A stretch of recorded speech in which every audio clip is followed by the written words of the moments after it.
Several of us Epstein survivors have been discussing creating our own list of names. Well, we're waiting. Wowie. Yesterday's Epstein hearing was a complete clown show.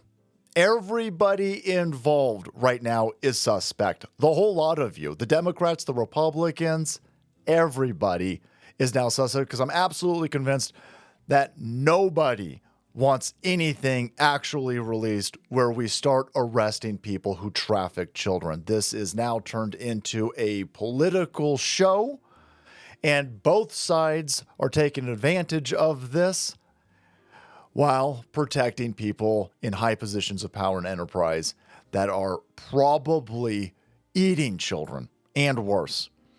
Take a look at this. We've got this group over here. They call themselves, they're marketed as Epstein survivors. Epstein survivors. Now, everybody was giving Epstein survivors the benefit of the doubt earlier this year. People, I'm talking the calendar year, go back a year, right?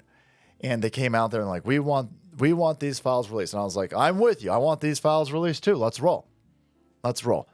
And then every step of the way, they have found something to be upset about. They're not upset about the way that Joe Biden's administration handled this. They're not upset that Merrick Garland didn't handle this at all. They're not upset that the mainstream media press, NBC over here, or the CNN shows that they're constantly on, they're not upset that any of those shows said that Epstein and Pizzagate and child trafficking and drinking the blood of babies was all a conspiracy theory. 13 months ago, it was a conspiracy theory on all of these outlets. They're not mad at any of that. They're mad at the handling of the Epstein files by this administration. Now, listen, I'm not happy with the handling of the Epstein files by this administration because I actually want people arrested. They don't seem to want anybody arrested.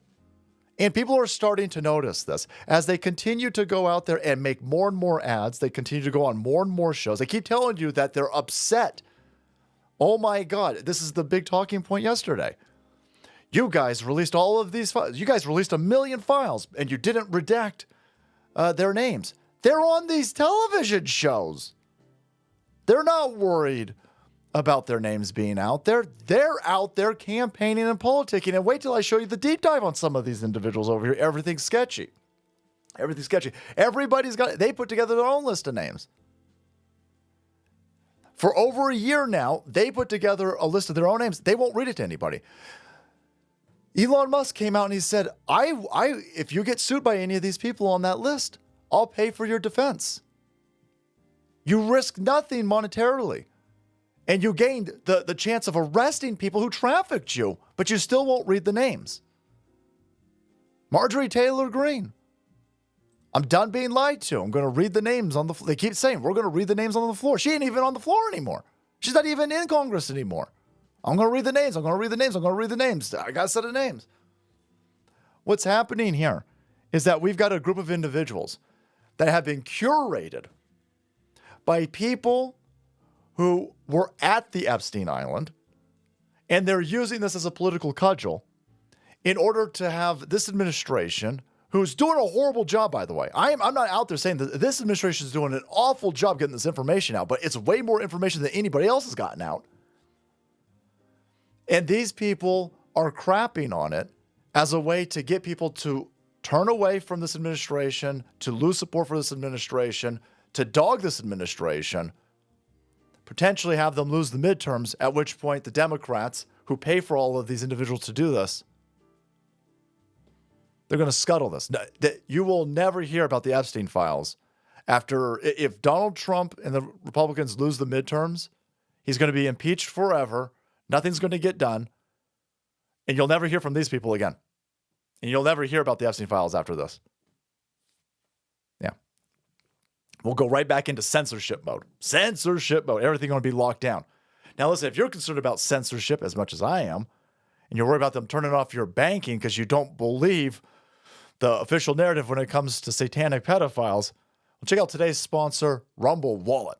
Thank you so much to Rumble Wallet. Because when the walls close in and the commies in New York City or the commies in Kyiv try to take your money, they can take it right out of your U.S. bank account. And they can freeze your accounts, shut off your cards, lock you out of your own money overnight. Banks don't protect you. They control you. And that's why the real financial freedom starts with ownership. Introducing Rumble Wallet, a non-custodial wallet built for people who refuse to give up control. And with the Rumble Wallet, you don't just buy digital currency like Bitcoin and Tether. You can own Tether Gold. This ain't paper gold, by the way. Through Tether Gold, you get direct ownership to physical gold bars, each one fully allocated, verifiable by a serial number, purity, and weight, not paper gold. It's not an IOU. It's real gold without bank vault storage fees or gatekeepers. You can buy, sell, or move it 24 hours a day, 7 days a week, even when traditional gold markets are closed. And if you want, Tether Gold can be redeemed for physical gold, and that's big time, huge power. So when you support creators on Rumble, you can tip them directly using Rumble Wallet peer-to-peer and outside the banking system. No permissions, no middlemen, no cancel button. The wallet is yours forever. Head over to wallet.rumble.com. Just use the link down below. Here is the photo that all the lefties were sharing yesterday. Every single one. Every mainstream media outlet, everybody was posting this. This shot's worth $1 million, apparently. This is Michael Tracy over here. Every single, quote, Epstein victim pictured here was an adult at the time of their claimed victimization. Has the media bothered to clarify this? Now, I'm not saying that an adult can't be trafficked. Of course adults can be trafficked. Whether you were trafficked at 8 or 18, it's still a horrible thing. Clearly, it's a horrible thing. Here's the problem that we have now. Now that these people are getting all the attention that they wanted, and people are starting to look into this, we're noticing things. This group of people are traveling the country. They're making commercials. They're doing stuff like this. And they're being run by an NGO. The NGO, you guessed it, funded by Media Matters, Open Societies, George Soros. The other person doing this is Reid Hoffman. Reid Hoffman, allegedly, of course, by his own admission, was at the Epstein Island. These people don't want any more actual information getting out. And so they are funding a group of people who are demanding that information gets out? Are these people actually trying to get information out? Again, they have information, right? This group of Epstein survivors, they keep writing names down. They won't release the names, though. And everybody that they give the names to, we're going to read the names down. We're tired of this. We're going to read the names. Again, they don't do it. This group, the survivors who've got firsthand knowledge of rapists, won't tell us who the rapists are, even when their legal fees are going to be covered by the world's richest man. So do they actually want any information out?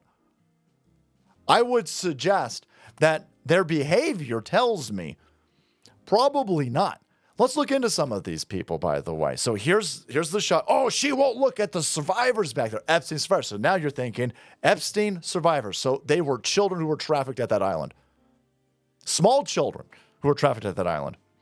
Number one down there, Jess, claims she was sexually assaulted by Epstein in 1992 at age 22. Again, sexually trafficking anybody at any age. Horrible thing to do. Horrible thing to do. She didn't realize that she had been a victim until 2019. Maybe it's repressed, right? Could be. She found out, she remembered that she was trafficked in 2019 when she gave a TED Talk and launched a consulting firm.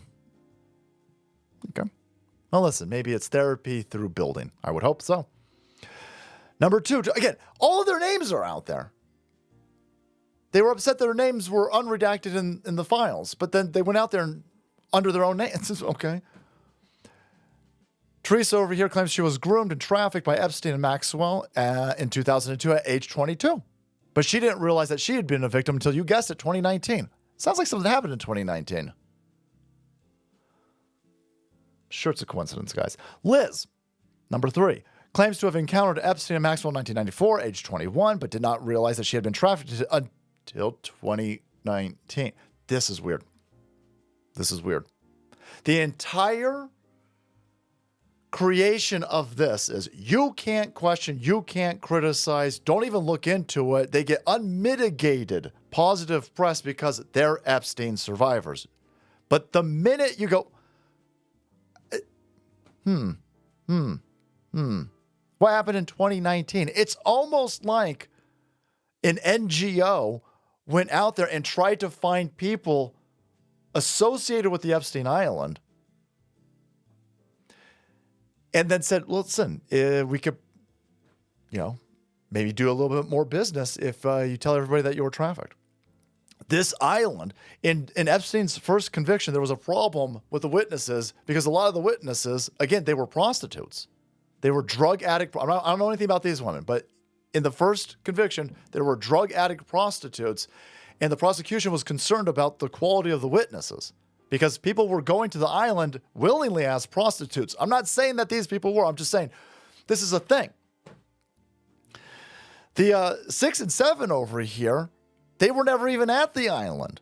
Their sister, Virginia Giuffre, was at the island. Her story's absolutely horrible, but they're not Epstein survivors. They weren't even there. So now we've got a little bit of a broader picture of what's happening with this. And it's not looking like this is a group that legitimately wants to get information out. Again, I would suggest if you actually want to arrest pedophiles, if you actually want to stop child trafficking, you guys maybe stop going on CNN, stop going to NBC, go to Elon Musk and get your defense legal costs covered and just release all of the names that you have. Can we do that? When are we going to release names? Release some names. All right, guys, thanks so much for watching the video. Support the channel if you want to kept up to date on this ongoing, very weird saga. Hit that subscribe button, check out today's sponsor, Rumble Wallet, and then make way because the salt must flow.